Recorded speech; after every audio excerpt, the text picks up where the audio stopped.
think we can be certain that this is the burial wrapping of Jesus. It's a pretty obvious fake. The shroud completely inspires those who believe in it, because we have to remember, Jesus left no physical trace of himself on earth. He wrote nothing. There's no archaeological evidence, actually, that he existed. The Shroud of Turin, a linen cloth believed by many to bear the image of Jesus Christ as he was prepared for burial, has intrigued and baffled people for centuries. Thought to be the burial cloth of Jesus, it has been a central object of religious reverence, scientific study, and intense debate. While the Catholic Church recognizes the shroud's spiritual significance, its authenticity has been a long-standing mystery. In the 1980s, early carbon dating tests suggested that the shroud was from the medieval period, dating it 800 to 1,000 years after the time of Christ. These findings initially cast doubt on the shroud's ancient origins. However, in recent years, interest has revived as new perspectives challenge the original carbon dating results.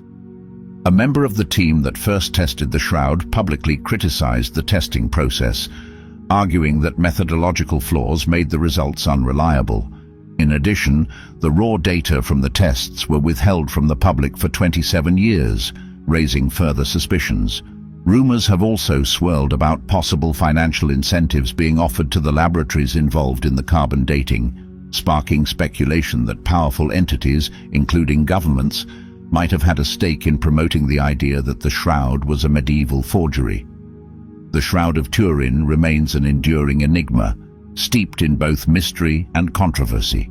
With new scientific advances and discoveries, the debate over its authenticity is unlikely to fade anytime soon. Whether it's a sacred relic or a medieval creation, the shroud continues to captivate, serving as a symbol of human curiosity and faith. Since 1578, the shroud has been carefully housed in the royal chapel of the Cathedral of San Giovanni Battista.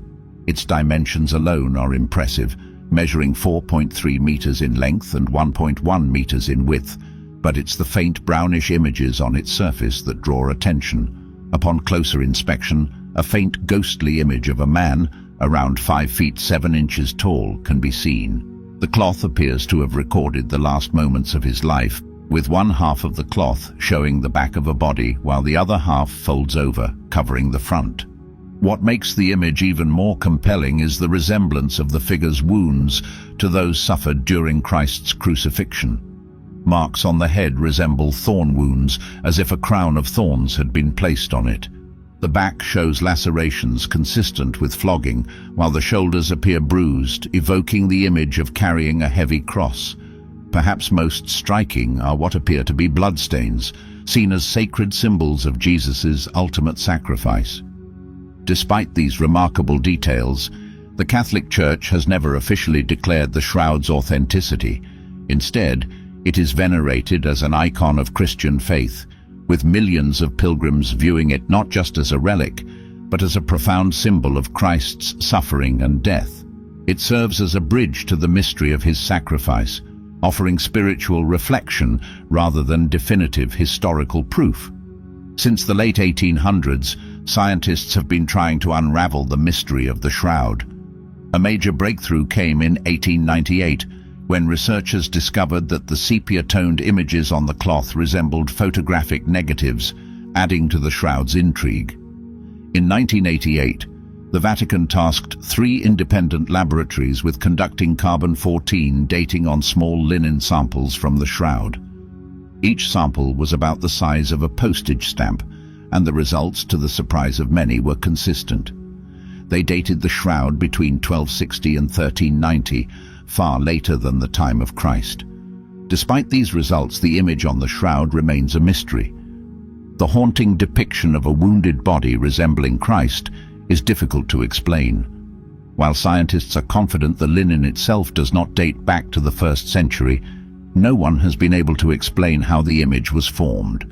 For more than a century, researchers have used increasingly advanced technology to unlock the secrets of the shroud, but no one has been able to replicate or fully explain the image.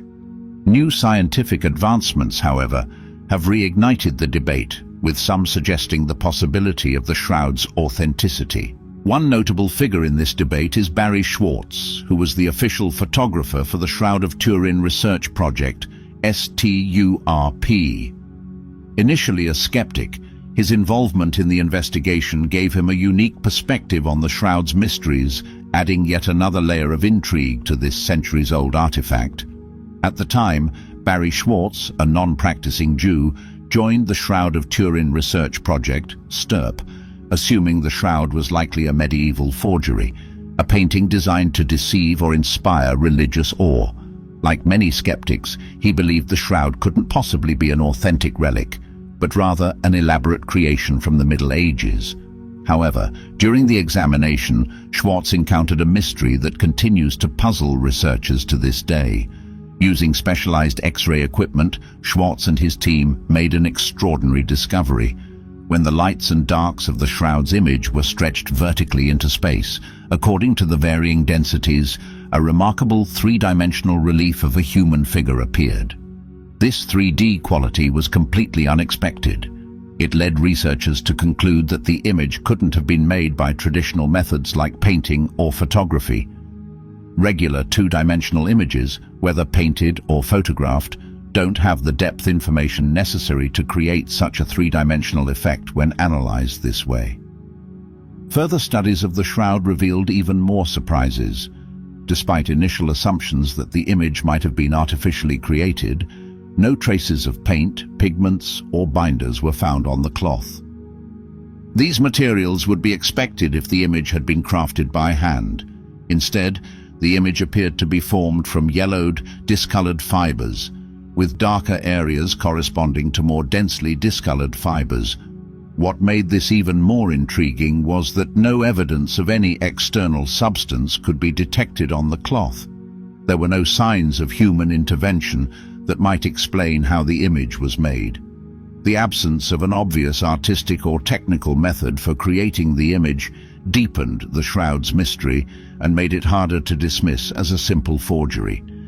Schwartz also pointed out significant issues with the carbon dating process that brought its reliability into question. One of the most concerning aspects, according to Schwartz, was how long it took to access the raw data from the British Museum, which supervised the radiocarbon dating tests. It took 27 years and a Freedom of Information Act request for researchers to finally get the full data behind the 1988 tests.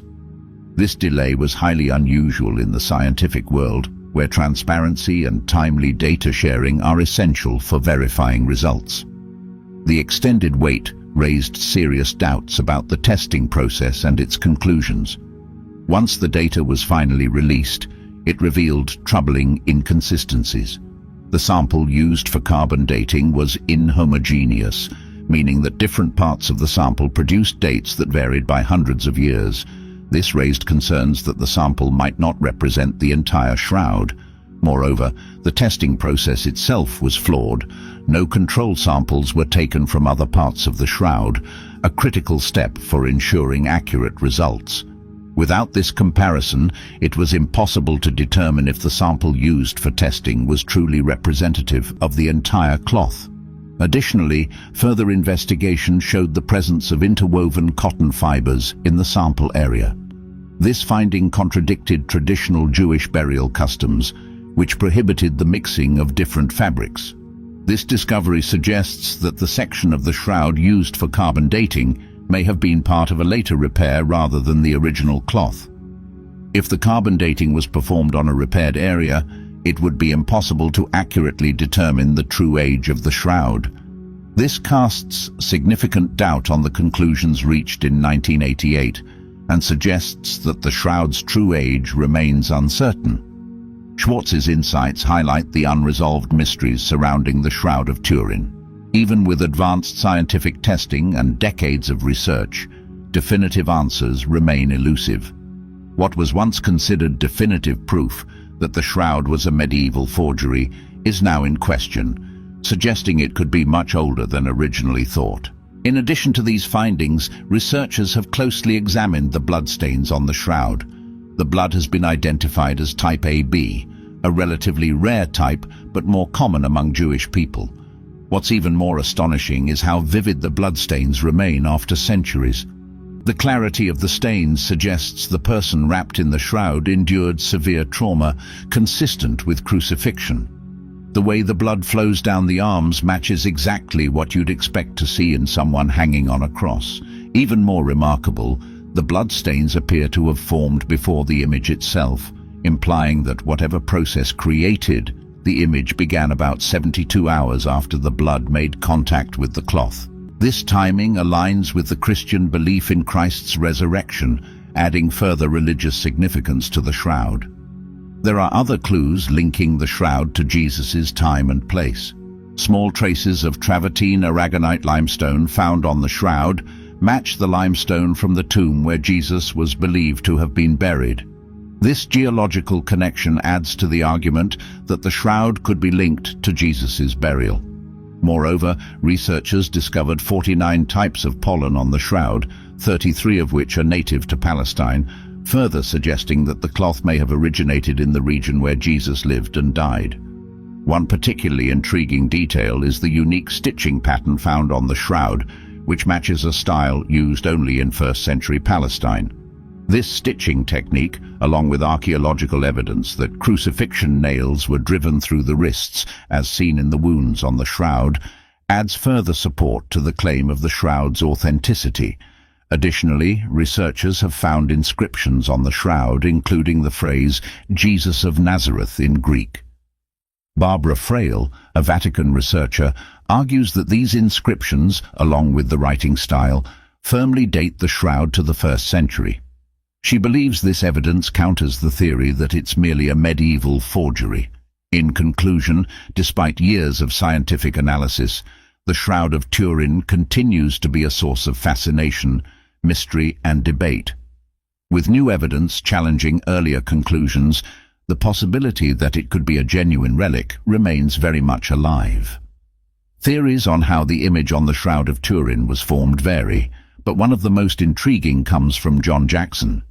He suggests that the image could have been created by vacuum ultraviolet (UV) radiation. According to his hypothesis, this would have required an immense amount of light energy, far beyond what modern UV sources are capable of producing today.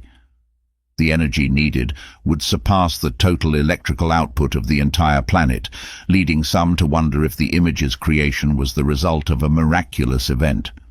While skeptics may view the shroud as a medieval forgery, millions of believers see it as a profound symbol of Jesus' sacrifice and love for humanity.